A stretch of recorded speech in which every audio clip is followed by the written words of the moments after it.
Hello hi friends కొంతమంది friends city auto కావాలని comment పెట్టారు. వాళ్ళ కోసం ఈ వీడియో. ఏం లేదు ఫ్రెండ్స్, ఆటోలు అంటే ఇప్పుడు నడవట్లేదు. స్టార్టింగ్లో నేను తీసుకున్నప్పుడు ఓలా ఊబర్ లేకుండే బాగా నడిచినాయి. దాని తర్వాత ఓలా ఊబర్ వచ్చింది, ఎక్కువ పేమెంట్ ఇచ్చాడు.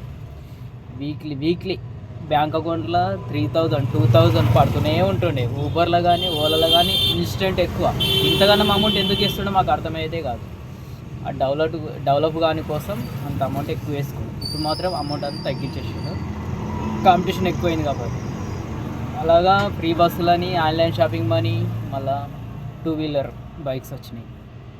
అందువల్ల బుకింగ్స్ అన్నీ తగ్గిపోయినాయి, చాలా పేమెంట్ తక్కువ ఇస్తుంది. ఇప్పుడు ప్రజెంట్ ఈ 28 వరకు, ఏప్రిల్ 28 వరకు పెళ్ళిళ్ళు ఉన్నాయి కాబట్టి ఇప్పుడు రోజు గిరాకులు అవుతున్నాయి. కాకపోతే ఆటో అనేది గిరాకులు ఈ ఏప్రిల్ అయిపోయిన తర్వాత మేలో పెళ్ళిళ్ళు, మళ్ళీ మంచి ముహూర్తాలు ఉన్నంతసేపు ఆగాల్సిందే. గిరాకులు అయితే లేవు.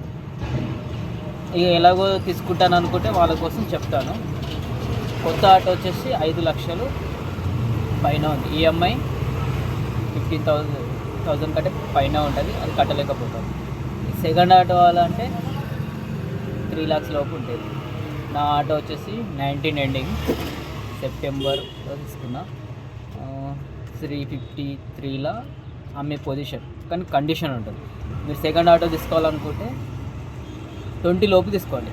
20 తర్వాత వచ్చినాయని 4 స్టాక్ బాగాలేవు, ఊకే రిపేర్ పెడుతున్నాయి.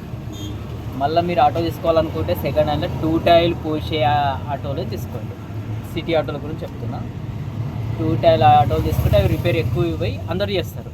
మీరు 4 స్టాక్ బండి తీసుకున్నారంటే షోరూంలోకి మాత్రమే వెళ్ళాలి, చాలా ఇబ్బంది అవుతుంది. మళ్ళీ రేట్లు ఎక్కువ, బండిలో దమ్ము లేదు. 20 లోపు ఉన్న బండ్లన్నీ పర్ఫెక్ట్ తీసుకోవచ్చు. 19 ఉన్న బండ్లు 3 lakhs లోపు, 3 lakhs వరకు బండిని చూసి రేట్ పెట్టుకోండి. నా బండి అంటే చెప్తున్నాను, 20 లోపు తీసుకున్నా, 19 ఎండింగ్లో తీసుకున్నా. 3 lakhs అంతవరకు 350 చెప్పి 3 lakhs ఇస్తానేమో. ప్రస్తుతానికి నాకు అమ్మే ఉద్దేశం లేదు, కానీ నా బండి ప్రపోజ్ చెప్తున్నాను. నా బండి తర్వాత వచ్చినాయని పోస్ట్ లేదు. ఇంకా చెప్పాలంటే సెకండ్ హ్యాండ్ ఆటోలు ఎక్కడ దొరుకుతానంటారా? Khairatabad 1188 1188 pillar number. అక్కడ అన్నీ ఫైనాన్స్ షోరూమ్లే ఉంటాయి. ఆ పిల్లర్ కాడ లెఫ్ట్ సైడ్లో తీసుకుంటే చాయ్ హోటల్ ఉంటుంది. నేను తీసుకున్న షోరూమ్ వచ్చేసి ఐడి కార్డు ఉన్నది, విజయ్ ఆటో ఫైనాన్స్. ఇది చూపిస్తాను, చూడండి.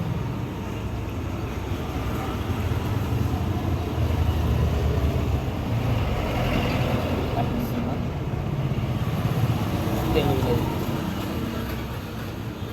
మీకు, ఉల్టా పల్టా కనిపిస్తుంది కదా.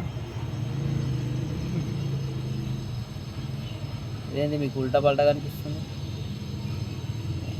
ఇట్లా పెట్టినా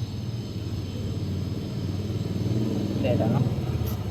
ఏమబ్బా, ఈ నెంబర్ అయితే చూడండి అబ్బా.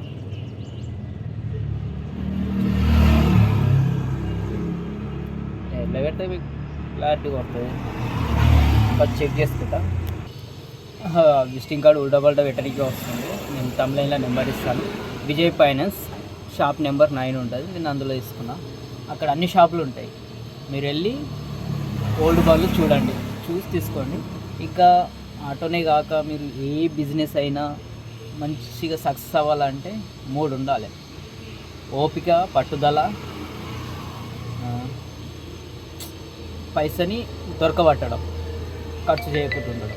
ఈ 3 ఉంటే మీరు ఏ బిజినెస్లో అయినా సక్సెస్ అవుతారు. ఆటోలో కానీ, బయట బిజినెస్లో కానీ, ఏదైనా ఓపిక ఉండాలి, పట్టుదల ఉండాలి, పైసని కాపాడుతూ ఉండాలి. ఈ 3 లేకపోతే ఏ బిజినెస్ పెట్టినా మీరు వేస్ట్. ఇప్పుడు తక్కువ కిరాయికి పోవాలి, ఎక్కువ కిరాయికి పోవాలి. మనం 100 రూపాయలు చెప్తాం, ఉన్నవాడు 100 రూపాయలు ఇస్తాడు, లేనివాడు 60-70 రూపాయలు అంటాడు. దానికైనా పోవాలి, దీనికైనా పోవాలి. అప్పుడే మనకు పైసలు కొంచెం పొదుపు చేయగలుగుతాం. ఇక లేదు నేను అన్న 100కే, 80కే, 90కే పోతా అంటే ఈ కిరాయి లాస్ అయిపోతుంది.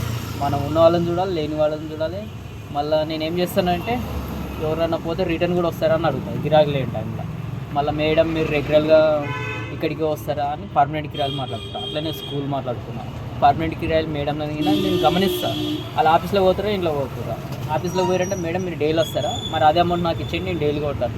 ఇలా నాకు ప్రాబ్లమ్స్ లేకుండా నాకు కిస్తులన్నీ తెగిపోవడం, నాకు కిరాయికి లేకుండా పర్వాలేదు అనుకోవడానికి కారణం ఏంటంటే నాకు పర్మనెంట్ కిరాయి ఎట్లా పర్మనెంట్ అంటే నేను అడుగుతాను మేడమ్స్ అయినా సార్నైనా అడిగి, సార్ మీకు డైలీ వస్తాను అదే పేమెంట్ నాకు ఇవ్వండి అంటే నేను రెగ్యులర్గా మాట్లాడుతాను. ఇలాంటి కిరాయిలన్నీ నేను ఫిక్స్ చేసుకున్నా, అయిపోతే వేరే వాళ్ళని రెడీ చేసుకున్నాను. ఇట్లా నాకు టెన్షన్ లేదు, నేను లోకలే తిరుగుతాను, ఎక్కువ తిరుగుతా కూడా బండి ఇంజన్ ఖరాబ్ అవుతుంది, అట్లా ప్లాన్ చేసుకుంటా. సరే వీడియో నచ్చితే లైక్ చేయండి, కామెంట్ పెట్టండి, మళ్ళీ ఇంకేదైనా వీడియో కావాలో డౌట్స్ ఉంటే చెప్పండి, ఓకేనా. ఒకటి ఏంటంటే తాగి నడిపేది, నేనైతే మందు అస్సలు తాగను, ఎప్పుడో ఒకసారి తాగుతాను, మందు తాగను. మందు తాగితే పోలీసు వాళ్ళకి దొరికితే వృధా పైసలు అయిపోతాయి, మన పానం నష్టపోతే మన ఫ్యామిలీ రోడ్డు మీద పడుతుంది. ఓకే మరి బాయ్, నెక్స్ట్ వీడియోతో కలుద్దాం.